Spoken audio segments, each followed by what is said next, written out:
Ijtimoiy tarmoqlarda juda ham mashhur bo'lgan sun'iy intellektda yasalayotgan videolarni qanday tayyorlash mumkin? Ushbu video aynan shu haqida. Ya'ni siz matn yozasiz va ushbu sayt sizga tayyor videoni taqdim etadi. Ya'ni bu saytning nomi Runway. Ya'ni ko'pchilik bu saytni pullik deb turib ishlatmaydi. Aynan bugun sizga qanday qilib mutlaqo tekinga foydalanish yo'lini ko'rib chiqamiz.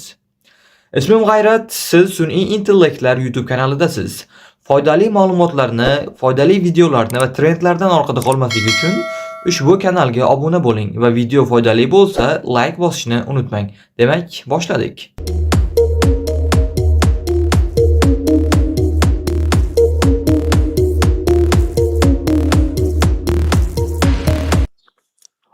Demak boshladik. Men kompyuterdan foydalanishni afzal ko'rdim, chunki sizlarga tushunish osonroq bo'ladi, kattaroq ekranda. Telefonda qilsangiz ham bo'ladi, bu bilan bir xil. Xo'p, demak, Google gami farqi yo'q. Qaysidir birorta saytga yozasiz. Runway. Runway deb yozsak, mana birinchida sayt kelib chiqadi. Xo'p, bu yerda Get Started tugmasi turibdi. Shu yerga bosamiz. Bosgandan so'ng bu yerda email kirgizing deydi. Email kirgizasiz.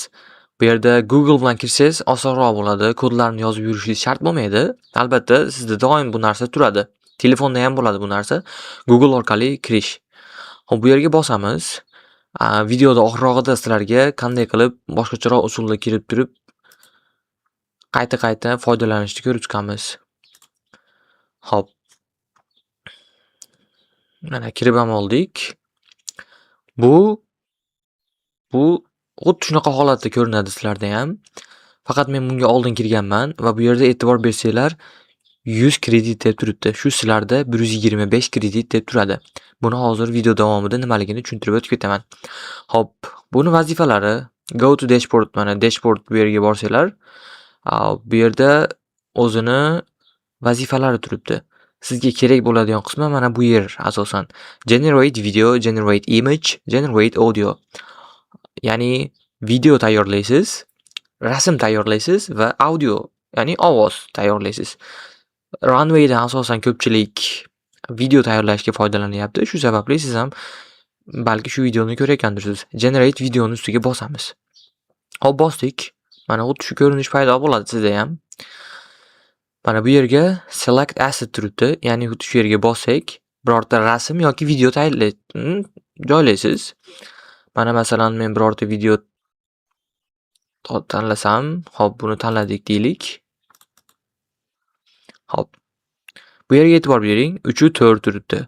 Shu yer, ya'ni aynan shu joy sizni Instagramga yoki YouTube'ga farqi yo'q, birorta platformaga video qilayotganingizda kerak bo'ladi. Masalan, siz Instagram yoki YouTube'ga qilmoqchi bo'lsangiz, short video yoki Reels formatda bo'lsa 916 bo'ladi. Agar YouTube'ga katta video qilmoqchi bo'lsangiz, mana bu yerda 16:9 varianti bor, ya'ni ko'ryapsiz, katta holatga keltirib qo'yadi. Menimcha ko'proq 9:16 versiyasi ma'qul, ya'ni short yoki Reels ma'nosida. Bu yerda shaklini o'zingiz moslab olasiz, birorta rasmingizni olasiz va crop, ya'ni kesib kesadi o'sha joylarni. Hop. Mana tayyor bo'ldi. Endi siz bu yerga mana optional describe your shot deyapti. Bu yerda siz o'zingiz qanaqa video tayyor bo'lishini yozishingiz kerak. Ingliz tilida albatta, o'zbek tilida yozsangiz tushunmaydi bu. Ingliz tilida yozasiz. Agar ingliz tilini bilmasangiz, juda ham oson.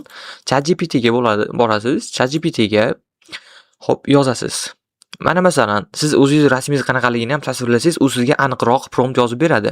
Misol uchun, men hozir ikkita do'stda turdim, ikkita do'st yoki aka-uka holatda turibdi. Do'st desak osonroq bo'ladi.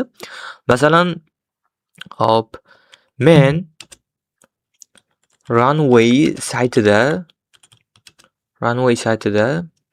AI video tayyorlamoqchiman. Meni rasmim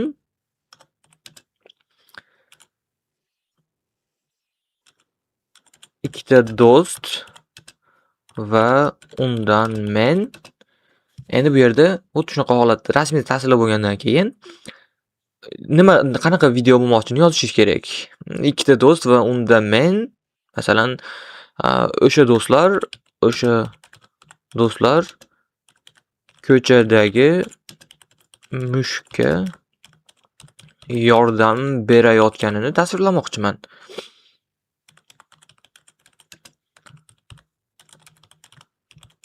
Mana yordam berayotganini tasvirlamoqchiman. Shu uchun menga prompt yozib ber deb enter bitta bosamiz va hozir ChatGPT bizga prompt yozib beradi. Va inglizcha yozdi. Inglizcha yozib ber deyishingiz ham shart emas, chunki bu ingliz tilidan boshqa o'zbek tilini qabul qilmaganligi uchun avtomatik ravishda ingliz tilida yozib beradi. Hop, buni copy qilamiz. Copy qilib saytimizga qaytamiz va xuddi shu yerga joylaymiz buni. Mana friends show kindness and care, one of them carefully picking up. Shuni yozib berdi bizga. Mana detailed facial expression gacha yozib berdi. Endi bu hozir rasm orqa tarafda turganligi uchun yuzini ko'rsatammi bilmadim. Hop, endi bu yerda qarang. Gen 4 Turbo deb turibdi mana bu yerda. Bu yerga bossiz ikkita holat kelib chiqadi. Bittasi upgrade, ya'ni pul to'laysiz bittasiga. Qolganiga mana bu yerdagi kreditdan foydalanadi. Bu kreditingiz odatda bitta videoga 5 sekundlik videoga 25 kreditdan ketsa kerak. Ya'ni 5 sekundlik video qilsangiz yoki 10 sekundlik video qilsangiz shunga qarab ketaveradi. Buni bilish uchun mana kreditga bossangiz 120 ta kreditga 20 sekundli video yasa olasiz ekan xolos. Masalan, see details bossangiz bu yerda mana qancha sekundli videoga necha kredit olishini ko'rsatib bergan mana bu yerda. Ko'rsanglar bo'ladi. Buni o'zingizlar o'rganib chiqasizlar asosan. Hop, biz hozir videoga qaytamiz. Hop, buni ko'rdingizlar. Kreditning vazifasi shu videoni yasab beradi. Hop, keyin generate 5 sekund turibdi, 10 sekund.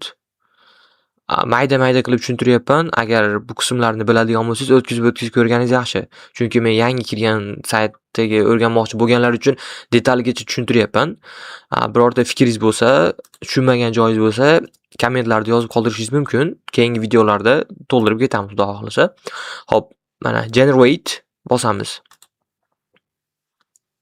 Mana bu yerda tayyor bo'lyapti. Videoni kutamiz. Ko'p vaqt olmaydi. 30 sekund yoki 20 sekundga ham bormasa kerak menimcha, chunki bu oddiy 5 sekundlik video tayyorlash uncha uzoq vaqt olmaydi. Xo'sh.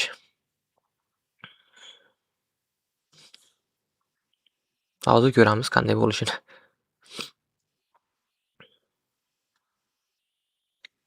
Bunga pul to'lab yurishingiz shart emas. Hozir ko'rsataman qanday qilib doimiy ravishda tekinga, bepulga foydalanishda. Hop, mana bizning videomiz tayyor bo'ldi. Hozir menimcha qanaqa chiqdi ekan. Endi bu hozir aniq prompt yozmadik biz. Ana mushukka yordam beryapti. Kichkinagina mushukka. Zo'r. Juda zo'r. Xuddi shunaqa holatda siz ham video yozishingiz bo'ladi. Endi bu yerda mana bu yerdan yuklab share qilib olishingiz mumkin. Hop. Tushundingiz degan umiddaman. Endi qanday qilib tekin foydalanish? Chunki mana qarang, 75 kredit qoldi. Bu yana 3-4 ta video qilgandan keyin tugaydi bu. Keyin foydalana olmay qolamiz. Hop, endi buni qanday qilamiz? Hop. Men chiqib ketaman, log out qildim. Siz buni qilishingiz shart emas. Yangi kirayotganda ham shunaqa qilsangiz bo'ladi. Hop, qarang. Don't have an account. Accountingiz yo'qmi deyapti. Shu yerga bosamiz. Sign up. Mana birinchi kirganimizda biz manadan Google'ni bosib ketdik-ku. Endi bunaqa qilmaysiz. Uni o'rniga email adres kiritishingiz kerak bo'ladi. Hop, har doim yangi email ochish shart emas. Bu uchun hop, biz temp maildan foydalanamiz. Ko'pchilik bilsa kerak buni. Temp mail. Mana birinchida turibdi o'zi. Hop, mana shu ushbu birinchidagi saytga kirsak, mana tayyor temp mail, ya'ni email beradi bizga. Qarang. Hozir загрузка qilyapti. Mana ushbu emailni berdi bizga. Copy qilamiz. Copy qildik va o'zimizni saytimizga kiramiz. Hop, mana qarang. Bu yerga tushiramiz. Next. Mana bu yerga xohlagan narsangizni yozishingiz mumkin. Ismingiz yoki sayt nomi farqi yo'q. Bu yerga password, ya'ni kod qo'yishingiz kerak. Masalan, QWERTY deb yozib qo'yaverdim men. Farqi yo'q. Chunki bu ishlamaydi 120 kreditdan keyin.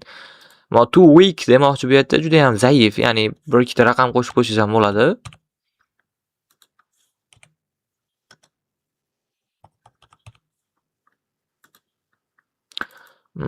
Bu yerda password too weak deyapti. Demak, biz boshqacharoq password qo'yamiz.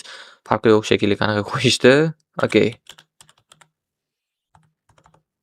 Mana endi o'zgardi. Birorta so'z yozib turib, uni yoniga raqam qo'shib qo'ysangiz bo'ladi. U juda muhim narsa emas. Asosiysi birinchi shu etapdan o'tib olishingiz. Hop, bu yerga ham yana first name, ismingiz.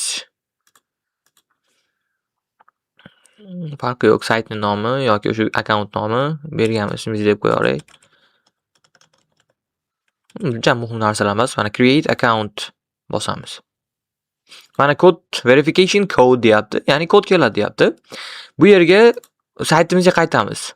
Hozir Runway'dan saytda qildik, mana inbox turibdi bu yerda. E'tibor bersangiz mana. Bu yerga kod keldi.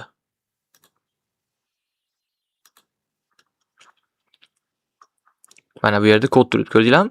Mana. Xuddi shu kodni copy qilamiz. Telegram deyman, uzr. Telefonda ham xuddi shu holatda bo'ladi. Xuddi shunaqa temp maildan kod kelishi kerak. Mana bu yerga kiritasizlar. Xuddi shu kodni. Mana bu obuna bo'ling deyapti, skip qilib o'tkazib yuborsangiz.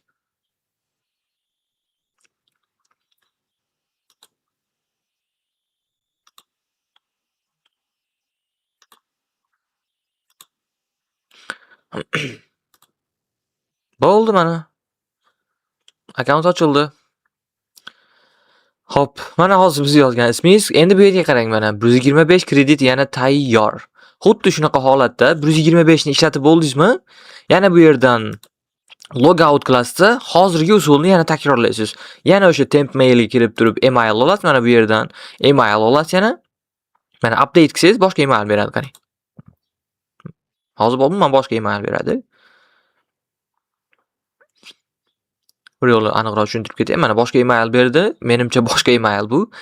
Agar u bo'lmasa qayta bossangiz yana boshqa email beradi. Yangi ochib yurmaysiz. Hop, xuddi shunaqa bo'ladi. Umid qilamanki, video sizga foydali bo'ldi. Like bosishni va sun'iy intellektlar kanaliga obuna bo'lishni unutmang. Xudo xohlasa bundan foydali videolar hali oldinda. Tushunmagan joyingiz bo'lsa, izohlarda yozib qoldirishingiz mumkin. Men imkon boricha qayta video qilamiz agar tushunmagan joyingiz bo'lsa yoki izohlarda o'zida kommentlarda o'zim ham javob berishim mumkin sizga.